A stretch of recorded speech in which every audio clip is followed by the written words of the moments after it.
Bonjour. Je suppose qu'avant d'envoyer votre manuscrit à un éditeur, vous consultez son site internet.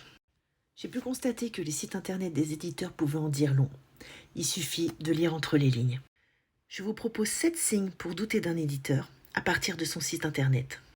Attention, je ne prétends pas que parce qu'un éditeur a l'un de ces signes ou plusieurs sur son site, qu'il est un mauvais éditeur. Seulement, je vous invite à être plus vigilant. Le premier signe pour douter d'un éditeur à partir de son site internet est le détail des prestations. Si l'éditeur a listé des choses comme envoi d'un contrat d'édition, attribution d'un ISBN, correction de votre manuscrit, fabrication de la couverture, impression en tel format, livraison et j'en passe, cela va de soi.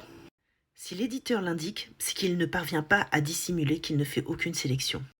Il ne fait qu'énumérer des évidences pour masquer son manque de conviction. En somme, c'est juste un fabricant.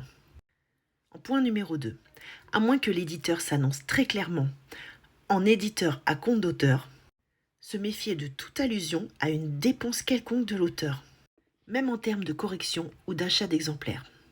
Un éditeur à compte d'éditeur ne vous demandera jamais d'argent.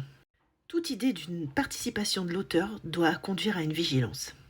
En point numéro 3, une demande continuelle de manuscrits, avec enthousiasme et avec une réponse garantie sous une semaine ou 10 jours. La réponse d'ailleurs risque d'être presque systématiquement positive. Si un éditeur réclame constamment des manuscrits, c'est peut-être qu'il compte tout accepter. Il est possible qu'il fasse de l'argent sur le nombre. En acceptant leurs manuscrits, en flattant les écrivains, il leur demandera peut-être de payer.